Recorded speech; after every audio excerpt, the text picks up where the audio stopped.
Good morning, sir. We are the Group 8, and today we are excited to present our topic about consciousness. So, first, what is consciousness? So, consciousness refers to our awareness of ourselves and the world around us. It encompasses our thoughts, perceptions, emotions, memories, and the sense of being awake and aware. Essentially, it's a state of being conscious or having an active awareness, which allows us to process information, make decisions, and reflect on our experiences. So there are two important distinctions of consciousness. First is the conscious content, and second is the conscious level. Conscious content refers to what we are aware of at a given moment. This involves self-awareness and perception. So for example, what you think and what you feel at the moment. So kintahay, you and your friends are planning to watch a movie. So while planning, you felt excited. So that is an example of how aware you are at that moment. And for the conscious level, this refers to how awake we are. So for example, a student is sitting quietly and staring blankly during a class. So the teacher thinks maybe the student is daydreaming and not listening to her. So when she asked a question, the student answered correctly. This shows that the student is at a high conscious level, awake and aware, even if they don't look very active. Multidimensional nature of consciousness. Consciousness isn't just one-dimensional, not just more or less conscious. Bain et al. 2016 suggested two key dimensions: the range of conscious contents and functions of consciousness. Range of conscious contents is how much and what we can be aware of, while functions of consciousness is what consciousness allows us to do, like what to control attention or choosing actions. In assessing consciousness is a form of consciousness where its contents are available for use by processes such as attention and memory. And in phenomenal consciousness is a direct conscious experience, a C-axis consciousness. So in understanding consciousness versus unconscious processes, it has a controversy. There's a debate over the usefulness and flexibility of unconscious processes. In Freud's view, Freud believed unconscious processes had massive power. So these claims unconscious processes can perform all high-level cognitive functions of consciousness, suggest that this could lessen the importance of consciousness. So, with the criticisms of Hassin's principle, methodological issues, it's hard to prove effective, were solely due to unconscious process. Contradictory findings. Other studies, example like Hesselman and Morse in 2015, shows limits of unconscious functions. And in social communication, as a key function of consciousness is to support social interaction. Humans as social beings need to predict, understand, and influence other behavior. Understanding consciousness versus unconscious processes. There's a debate over the usefulness and flexibility of unconscious processes. In Freud's view, Freud believed unconscious processes had a massive power. Evidence of unconscious processing occurs in perception, learning, memory, and possibly decision-making, the yes it can principle. This claims unconscious processes can perform all high-level cognitive functions of consciousness.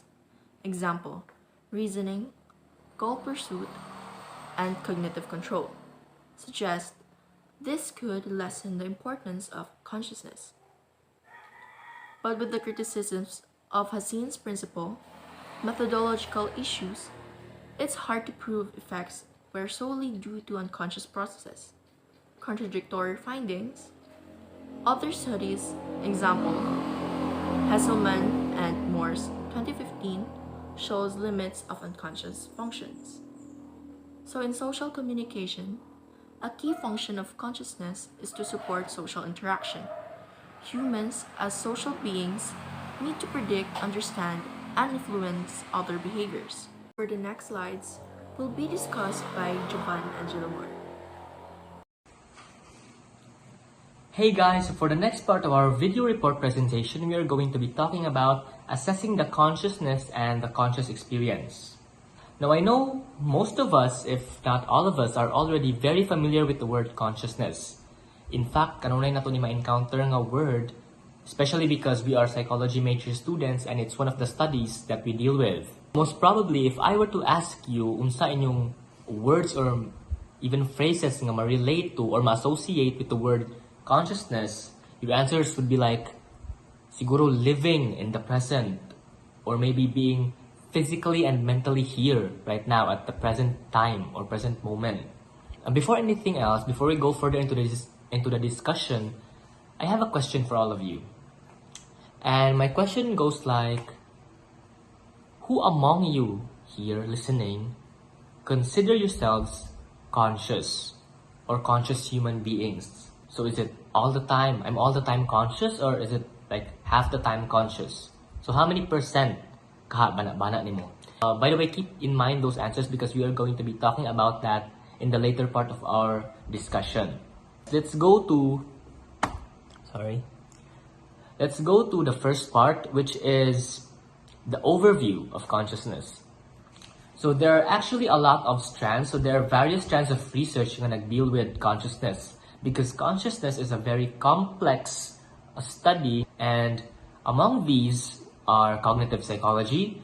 We have philosophy of mind. So this also deals with philosophy. We also have neuroscience, of course. We have artificial intelligence and computer science, of course, because AI is also concerned with the inner workings of our mind, and consciousness is exactly just that. We also have physics and quantum physics in particular. We have comparative animal cognition because consciousness, we're trying to compare po dun sa mga experiences and cognitions animals to us humans. And we also have clinical and medical research.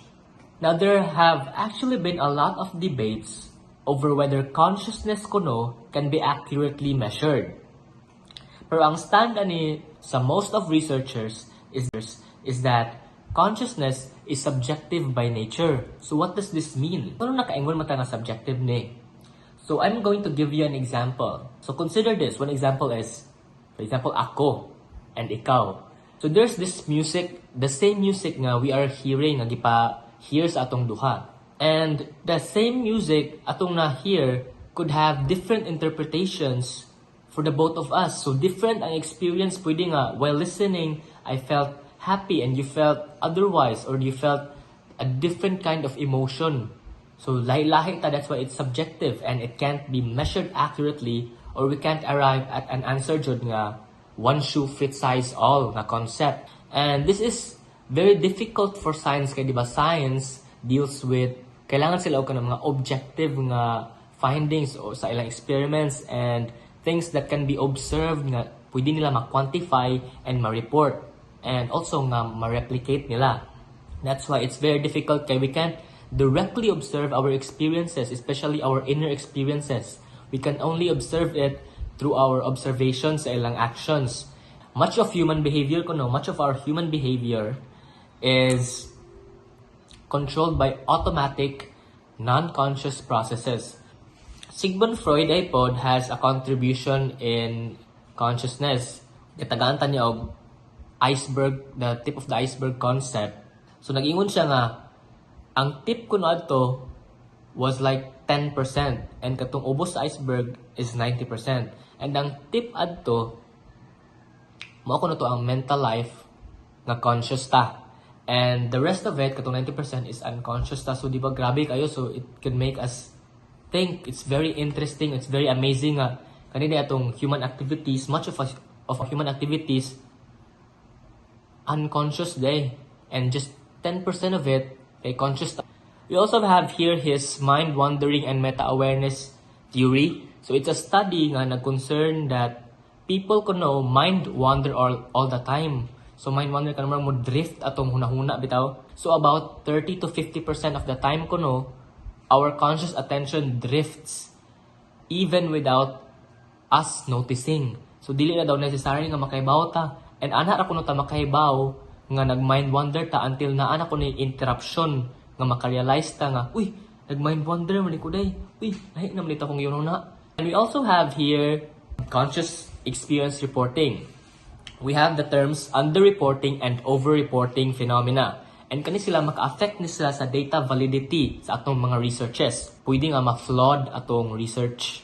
And we also have here consciousness in brain damaged patients. So studies show varied levels of consciousness in patients. So kaniday kuno mga brain damaged patients, so say for example kani mga nakoma, naada gyapon kuno ni siya consciousness, which is contrary sa atong belief, especially sa unang panahon, di ba? When technology like ours today did not exist pa atong mga panahon na, they thought na kani mga people with coma or brain damaged patients wala ni sila consciousness, nga dili ni sila makahuna-huna, like they're basically dead na good, nga they have no cognition anymore, di na sila makathink. Pero this is one of the great things, you know, nga makontribute sa breakthrough sa technology, because this proves and this tells us nga kanina yung mga tao nga that have brain damage, dapat din sila consciousness di ay. So mo ni siya nga nagsuggest ni siya og na potential nga consciousness despite kani mga diagnosis or mga problems with regard to the brain. And I guess that's it for my reporting. Thank you very much everyone for listening. Hi everyone, it's me Ken Agatan, and for this day we're going to talk about consciousness in brain damage patients. So, brain injuries can significantly impact consciousness, leading to a range of disorders from brief confusions to prolonged states of unconsciousness. So, there are 3 stages of degraded consciousness in brain damage patients. First, as we have coma, next, vegetative state, and lastly, minimally conscious state. So, what is coma? Coma is considered to have no conscious awareness and no wakefulness. So, those that we see in ICU in the hospitals, lucky for those who wake up from coma, if you'll ask them, they won't remember anything. Anything that happened to them within the time frame that they were in a coma or in a state of coma. Why? Because obviously there's no conscious awareness and no wakefulness. Next, we have vegetative state. So patients in this state appear to be awake but show no external evidence of wakefulness or awareness. Lastly is minimally conscious state, so involving wakefulness and some evidence of consciousness. Alright, next is the neural correlates of consciousness. This approach typically involves relating behavioral measures of conscious awareness to associated patterns of brain activity. So this approach has 2 advantages. First is that it is theoretically important to compare behavioral and neuroimaging measures to identify their similarities and differences. So why is it important? Para dili ka bias. So like you look into both aspects, so the behavior and the neuroimaging measures. So it is as well to prove your conclusion or diagnosis. Next is that neuroimaging measures may assess consciousness more directly than behavioral measures if uncontaminated by additional processes such as attention and memory. Okay, so now let's talk about feed-forward processing and recurrent processing. So in psychology and neuroscience, feed-forward processing and recurrent processing represent distinct phases of information processing in the brain, often associated with consciousness. So to elaborate more, talking about feed-forward processing is that it is the initial, fast, and unconscious stage of information processing. It starts with sensory input, so we have auditory or visual, and rapidly sweeps through the brain, activating various areas. So this processing is considered unconscious because it doesn't involve attention or conscious awareness. So it can lead to unconscious priming.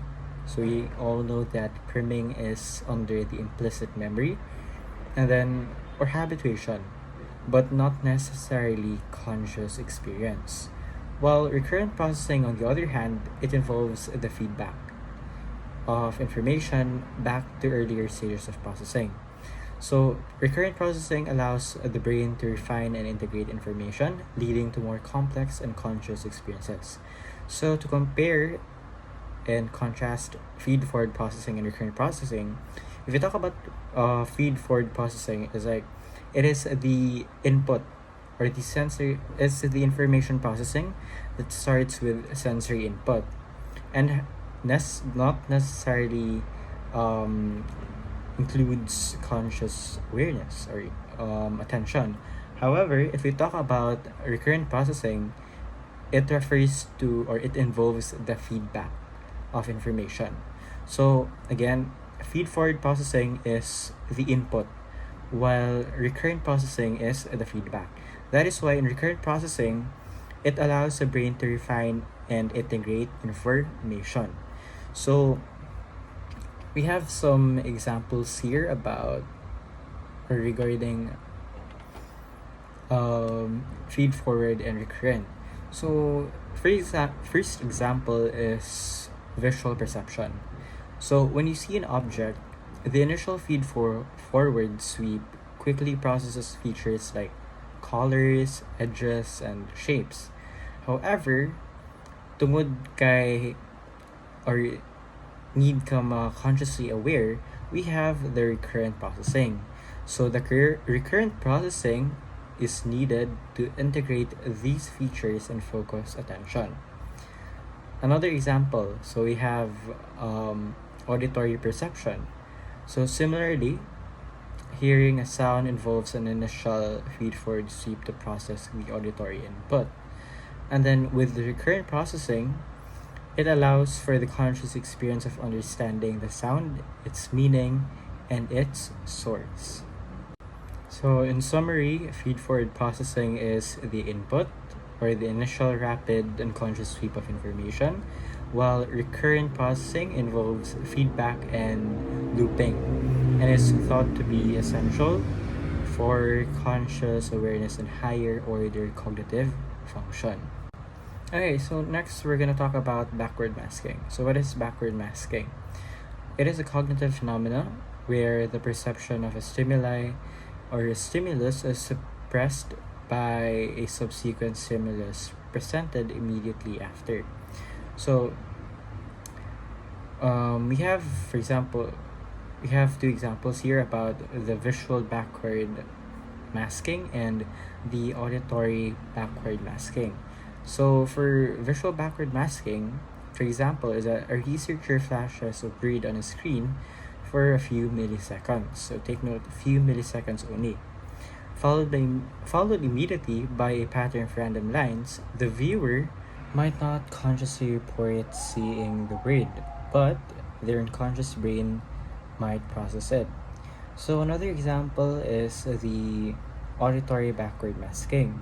So a faint sound is presented, followed immediately by a louder sound. The faint sound might become inaudible because of the subsequent louder sound. So tugod kay, if atong una is like obviously kay faint sound raman siya. So if matabunan gid og louder sound or mas kusog nga kuan sound, obviously ang atong ma-perceive is that or atong kuan is matabunan gyud ang faint sound tungod kay obviously ang nikuan niya is ang isapaw is mas kusog nga sound. So those are the examples for backward masking. So in sum, conscious visual perception is typically associated with the occurrence of recurrent processing, whereas feed-forward processing without recurrent processing generally does not lead to conscious perception. However, simple visual discrimination, like for example animal versus non-animal, can occur without recurrent processing. And recurrent processing of an attended stimuli is not always associated with conscious experience. Thus, there is not a direct one-to-one relationship between conscious awareness and recurrent processing. So that is all for the topic consciousness in brain damage patients. Thank you. So, good day everyone. Today I'm going to discuss about the global workspace. So, the global workspace is a theoretical model that explains in how we became conscious of information. It acts as a mental stage where important information is broadcast to different brain systems. It was developed by Bernard Baars and was later expanded by Stanislas Dehaene with the global neuronal workspace theory. So, the global workspace is a model that explains on how we became conscious of informations. Kani is ang ato ang mental stage atong utok kung asa ang mga important information gani kay i-broadcast sa different parts sa atong brain. So, moving on.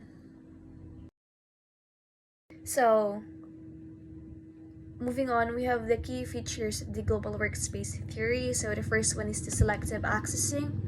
So selective access is a small amount of information can enter the workspace at a time. With the use of attention, it helps select what's get in. So selective accessing only a small amount of information can enter the workspace at a time.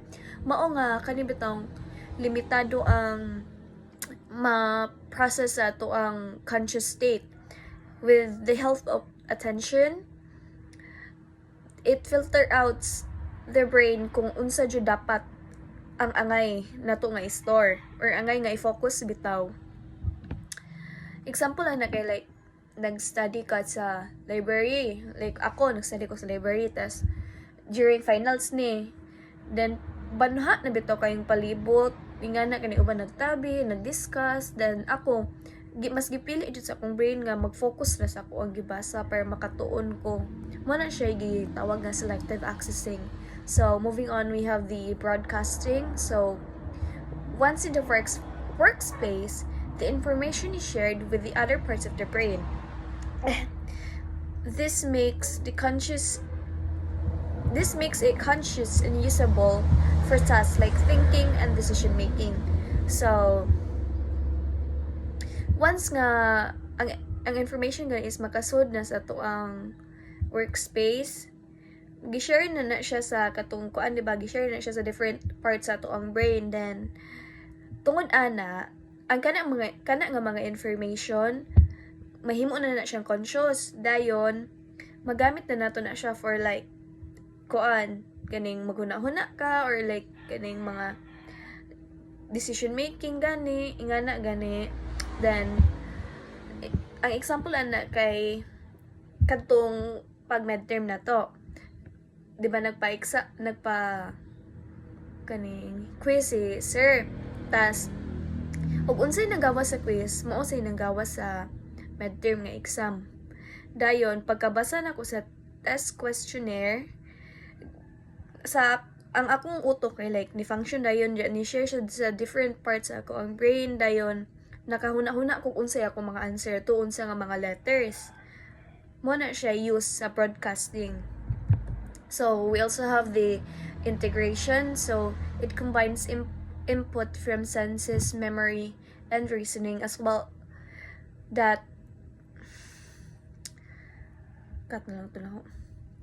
So we also have the integration. So it combines input from senses, memory, as well as reasoning into one unified experience. So the global workspace combines the input gikan sa senses. So ato ang memory, kaning reasoning, kuan, para mahimong isa ka experience na jud siya ba.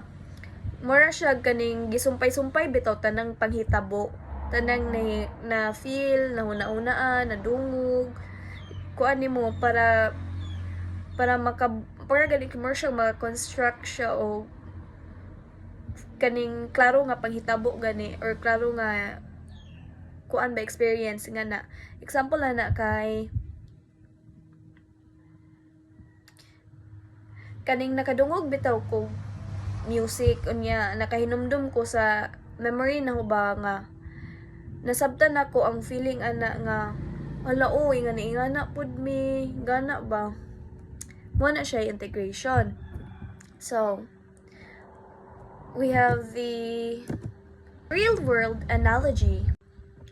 As you can see, they have naay duha ka pictures. Mo na siya ang real world analogy nako for the global workspace. Hey, sige.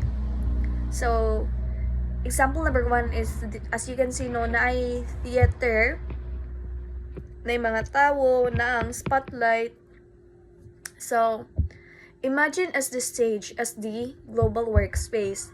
Dayon, ang mga actors on the stage, mao ang information. Tapos kakita mo ng backstage or kaning mga audience, mo na siya ang gitawag na unconscious nga giprocess. Mo na nakakita mo gamay ra jud ang naa sa stage. Only few actors can be on the stage at once, di ba? Kay ang global workspace kay pilion na jud ba ug asa importante. Unya ang spotlight nakatungod siya sa attention. Mo na siya ga-determine unsay angay makita. Same jud sa global workspace nga silbi ba gi-focus ra, gi-filter out sa attention no unsay angay mosud sa ato ang brain. So, we also have the news anchor analogy. So ang reporters, mauna siya ang unconscious systems. Kani bang reporters diri sa ubos ba, may kaning nagsend og nagsend og information sa ato ang brain. Dayon, ang news anchor mao ang global workspace that selects the key information which should be brought out to public unsay angay ipadungog. Then ang broadcast, ang nag-broadcast to viewers, mao na siya ang info shared with the whole brain. Only the stories that the anchor shares known to the public, just like only selected info reaches to your brain conscious. So, diri jud ba gipakita like gipakita og unsa ra jud angay bag unsay gipili mo ra jud angay mahinumduman or angay nato nga ma-focus. So, moving on,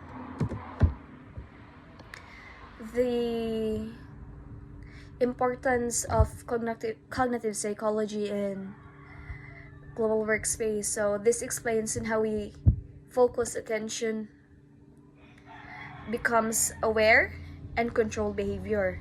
It helps us understand phenomena like why we don't notice everything we see. So the inattentional blindness. So a small recap of what is inattentional blindness is. So inattentional blindness happens when we fail to notice something in plain sight because our attentions was focused somewhere else.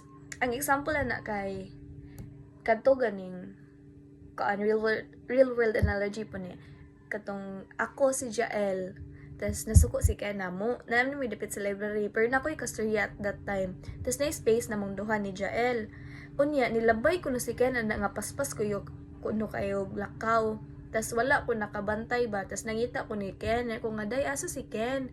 Mutunan si Joel nga, ha, nilabay naman sa tong atubangan. Muna siya gitawag nga inattentional blindness. So moving on, how conscious thoughts becomes conscious and why working memory is so limited.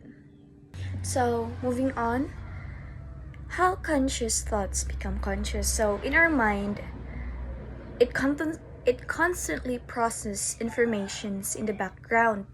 So such as memories, sensations, and habit. When something becomes relevant, it focuses on it, like recalling or forgetting a name. It enters to the global workspace and we become consciously aware of. So another one is why working memory is so limited. So Why working memory is so limited? Working memory can only hold few items at a time because of the global workspace has a limited capacity like a small mental mental stage. So only a handful of mental actors can be in the spotlight at once, which why we can't think of or remember too many things simultaneously. So like for kato jud ako ang gi-explain bitaw sa real world analogy katong theater bitaw nga gamay ra jud ba ang ma-focus sa tuang workspace, mahatagan bitaw siya attention, gamay ra kay di siya pwede dinaghan agkato ra yung mga importante. So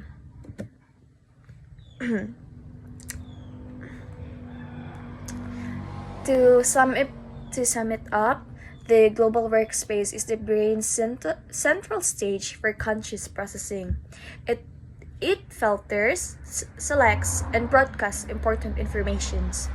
It also allows us to think, reason, and make decision making what we aware of.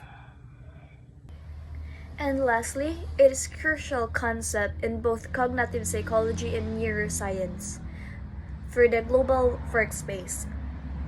So, Ms. Sarachi will be the one to differentiate and further explains the neuronal workspace theory. Good day, everyone. Today, I'll be explaining the global neural workspace.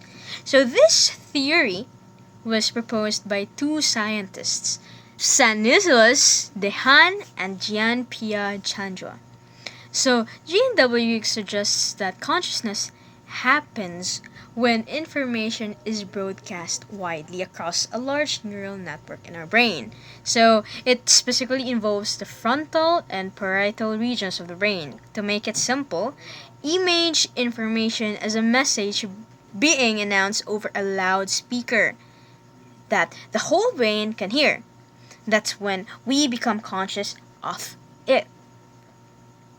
Now let's talk about the key concept of the GNW theory. The first one is global access. Conscious content can be accessed by memory, attention, language, and other systems. Neural ignition, it is a sudden, large-scale activation of neurons, like lights flashing on together. Attention role is, it acts like a filter. It selects which information becomes conscious. And the last one is unconscious competition. Before information reaches consciousness, many mental processes are silently competing. For example, imagine you're in a noisy room. You don't notice every conversation, but when someone says your name, your brain's attention filter picks it up, and you instantly become aware of it. Another theory is the local recurrency theory, or LRT. This theory says that consciousness arises from local feedback loops inside specific parts of the brain, especially in sensory areas like the visual cortex. Instead of a one-way flow from our senses to the brain, there's a back-and-forth communication happening locally. For example, sometimes you might quickly glimpse an image but not be able to describe it. You still felt like you saw something. That's local recurrent processing at work. LRT highlights that consciousness can happen even without being able to report it right away. The next theory is Integrated Information Theory, or IIT, by Julio Tononi. IIT is a theory that tries to answer the question, what makes something conscious? According to IIT, consciousness happens when a system connects information together in a very complex and unified way. It's not just having lots of information, it's about how the pieces of information are linked together. Now for the main ideas of IIT. The first one is integration. The brain doesn't just collect random bits of information, it combines them into one experience. For example, when you look at a dog, you don't see color, shape, and movements separately. You experience one complete dog running toward you. Your brain merges all those senses into one moment. Second one is differentiation. Even though information is integrated, your brain can tell apart different experiences. Like, seeing a dog and hearing a car horn feel different. Your consciousness can separate one experience from another. In IIT, the degree of consciousness is measured by a value called phi. The higher the phi, the higher the consciousness. Simple rule. A simple machine like a light switch has low or zero phi because it doesn't combine information. It's just about what? On and off. A human brain has a very high phi because it mixes millions of sensations, memories, and emotions into single experience. For quick analogy to remember IIT, think of a consciousness like a cake. Flour, eggs, and sugar are separate ingredients. Those are raw information. When you mix them together into one cake, that is integration. You can't easily separate them anymore. The better mixed the cake is, the more whole it becomes, just like consciousness. The next one is Higher Order Thought Theory, or HOT, by David Rosenthal. HOT says you're conscious of something only when you are aware that you are thinking about it. It's about thinking about your own thoughts. Breaking it down even easier, your brain has first order thoughts. Basic experience like seeing an apple or hearing a song. But to be conscious, you need a higher order thought. That is a thought about that first thought. In other words, you realize you are seeing the apple or hearing the song. Simple example, you see a red apple. First thought is, a red apple. Automatic experience. The higher order thought is, I am seeing a red apple. That is self-awareness. So if you don't have that second layer thought, the awareness, HOT says you're not truly conscious of the apple yet. Next is the recurrent processing theory, or RPT. Also Victor Lam. RPT is closely related to LRT but focuses more generally on the idea about recurrent or feedback connections anywhere in the brain. RPT says conscious happens when information inside the brain starts going back and forth, not just moving forward. In other words, when the brain loops information between neurons, instead of just passing it one way, that's when we become conscious. Breaking it down very simply. Normally, information flows forward, from your eyes to your brain, like a one-way street. But recurrent processing means sending information back and forth, feedback between neurons. This back and forth inside sensory areas like the visual cortex helps create conscious experience. Another simple example, you see a ball. Your brain doesn't just process the image once. It sends the information forward and then loops it back to recheck and refine the experience. This looping activity helps create the feeling, oh, I am seeing a ball. Now the key points about RPT, conscious happens early, right when sensory information is processed. It does not need attention or decision making to happen first. It is about the raw experience before you even think about it. I'll give you a very easy analogy. So think about a roundabout traffic circle instead of a straight road. Kung mo sa Cebu, there's, also in Tagbilaran, no? Padong sa cathedral, there's a roundabout. So, example, the cars, bao-baos or motor, are the information. They don't just drive straight through. They circle around, creating interaction. That's like recurrent processing in your brain, and when that happens, consciousness appears. The last one is Attention Schema Theory, or AST, by Michael Graziano. AST proposes that consciousness is a model the brain builds of its own attention. Just like we model the world around us, the brain models its internal processes, especially attention. So this models, called by attention schema, helps us keep track of what we are paying attention to, and that's what we experience as consciousness. In short, a very, very, very simple theory. Consciousness is the brain's informative guess about its own focus. This theory links consciousness into internal monitoring, like how we track our body with our body schema, or how we focus on with our attention schema. Now let's look at the consciousness source comparison table. The first one is what? LRT. It is a local recurrent feedback in sensory areas. How it differs from GNWT? GNWT needs global broadcasting across the brain. The second one is the Integrated Information Theory, or IIT. Integration of information that is high phi value.